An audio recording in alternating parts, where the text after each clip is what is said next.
everyone! If the title hasn't given it away, today we are going to be looking at my popular books, not my popular books, popular books I have not read. And this was actually requested by you guys on Twitter. I did a little poll and got like 3 responses, but 2 of those at least were for this video, so you're getting this video. Oh, that was fast.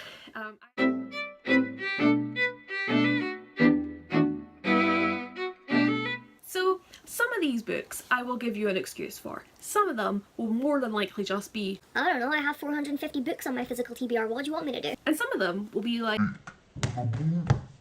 The Bone Season by Samantha Shannon, where I don't even remember buying this or like why I bought it.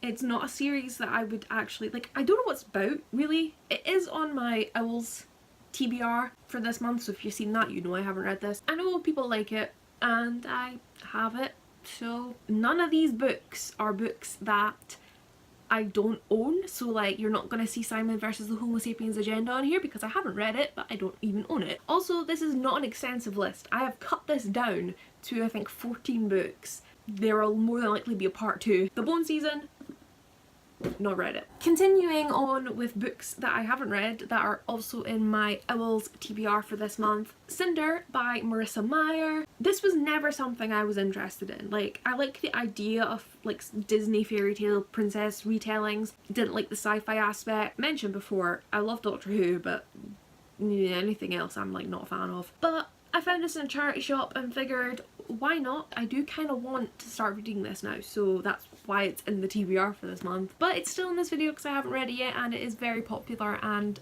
a lot of people have been telling me lately to get on this series. The third and last book that I have in my Owls TBR is Shatter Me by Tahira Mafi. Yeah, I have not a clue what this is about. I literally bought it because Whitney at Whitney Novels talks about it all the time, and I just thought, you know what?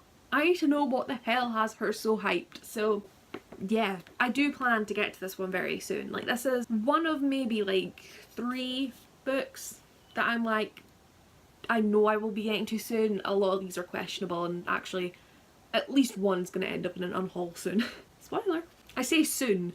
I'm terrible at unhauling books, so it will be unhauled when I have accumulated plenty of books to unhaul. Next up we have Daughter of Smoke and Bone by Laini Taylor. I am slowly being drawn into this. Proof that I do want to read it is that I found this edition in a charity shop, which is I think the Tesco exclusive edition, and I really wanted it, so I told my mum that if she let me buy it I could take it on holiday and therefore I didn't have to worry about damaging this nice copy. Took it on holiday and didn't read it, but so I have 2 editions. I think that means I need to read it. And next up is probably the most popular book on this list, and by that I don't necessarily mean like everyone loves it, but it's definitely one that everyone seems to have read, and it's one of the books that you will always find in thrift stores. Divergent by Veronica Roth. I have all 3 books, so I don't have 4, which is book 4. But Divergent, Insurgent, Allegiant, yeah, that's the order. I didn't really care for these. I kind of missed the hype with this. I've talked before about how I didn't read very much during like high school and stuff, so when this series and like City of Bones and things were all super popular, I was listening to the Jonas Brothers and crying over the fact that Justin Bieber hadn't been to Scotland yet. That was my life. I ended up buying this because we got a bath bomb in Owl Crate that like dissolves and tells you like where you belong. Like a sorting hat for Harry Potter bath bomb, but for this. And I decided that I really want to use the bath bomb, but I really need to know what it's putting me in. So I bought the series. Will I read this? Let's be honest. Who knows, maybe it'll be like my favourite thing on the planet. This next book is one that I think a few people will be a bit, they're not going to be pleased when I tell them that I have absolutely no plans of reading this book, and it is 100% going to end up being unhauled. Throne of Glass by Sarah J Maas. I'm saying nothing because spoilers for another video, which has nothing to do with this book, but it has a lot to do with this author. Following on from that not telling you because possibly spoils other videos, To All the Boys I Loved Before by Jenny Han. Again, I have things to say, not about this book, but to do with this author, and that also leads on to why I have not read this book yet. Even though I own the 3 books that are now in the series, maybe this summer I also have not read The Sun Is Also Starred by Nicola Yoon. I loved Everything Everything. I could have a whole discussion about why I cannot stand when people get annoyed at the ending of that book, because go away. Everyone seems to love this one a whole lot more, and I think I'm just scared that I won't love it, and I really want to love it. So I'm avoiding it so I can't not love it.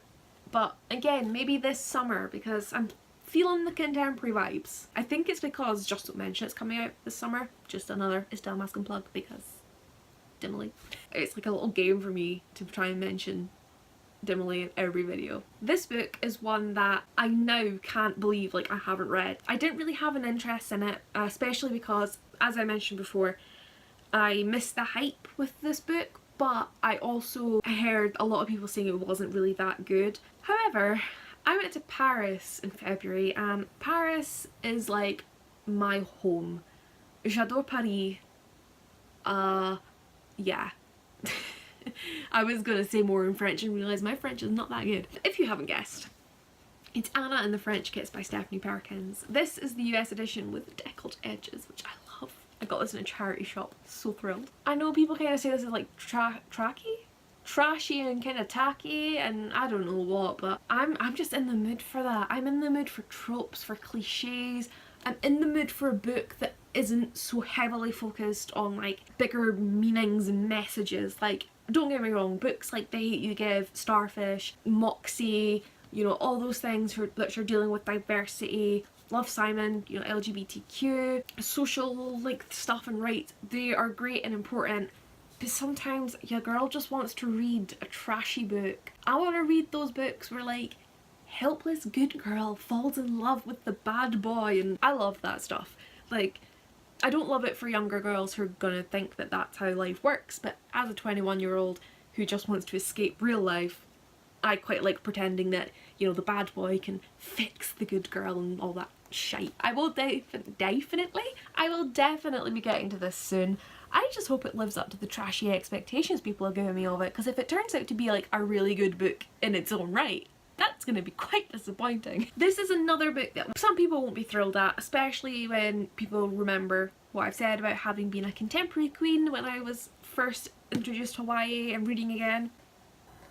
I haven't read anything by Rainbow Rowell except her World Book Day book that involved Star Wars, and that did not encourage me to pick up her other books. I took Eleanor and Park to New York with me in 2015 and didn't read it. And then I did the same thing, taking it to New York in March last year, didn't read it, and my friend I was with had it in her suitcase and I still haven't got it back a year later. So I think I could enjoy this, but it's just one of those books that when I first got into BookTube, every single video I watched mentioned it. And I actually think I have a headache whenever someone says Fangirl by Rainbow Rowell. Like, I can feel my head throbbing and I'm just like, I'm so done with it. I'm so over this book and I haven't given it a chance yet. Everyone's like, loves it, and I don't think I've heard anyone say that they didn't, and I'm just like, so unrealistic. Someone's gotta hate it. And I don't want to be the person that does, so I'm just kind of avoiding it at the moment. I'm going to have to do this quick because my battery's dying. We have The Selection by Kira Cass, because I was really into contemporary and everyone was trying to get me to like diversify my reading and go into fantasy and stuff.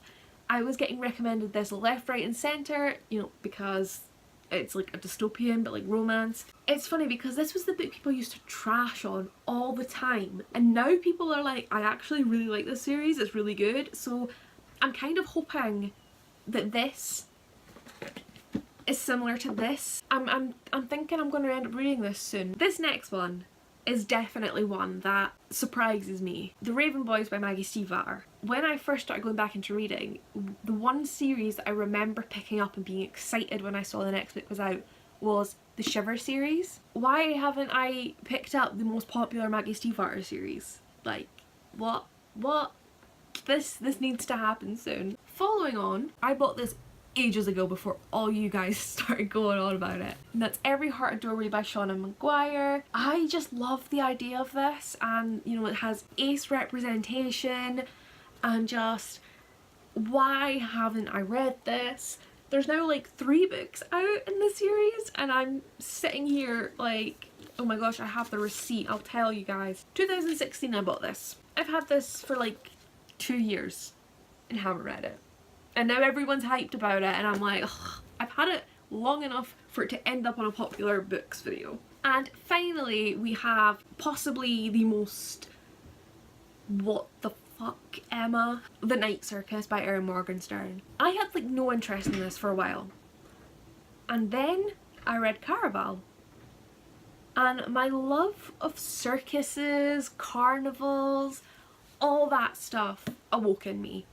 Recently I read a NetGalley arc of a graphic novel set in like a sort of circus thing, and I just love it. And why haven't I read this? I love magical realism, I love circuses. I hate clowns, but besides the point. I'm gonna end this video here. As I said, this list is not extensive. I have at least another 10 in my physical TBR. I could definitely pull out more that are like sort of popular, but like not like, oh my god, you haven't read that. I mean, some of these probably aren't to you guys, but whatever. I'd love to know which of these you haven't read, which of these that you can't believe I haven't read. I'm blabbering, my phone's gonna die, and I need to put these back on my bookshelf. So I hope you guys enjoyed. Thank you guys so much for watching, and I will see you guys in my next video. Bye!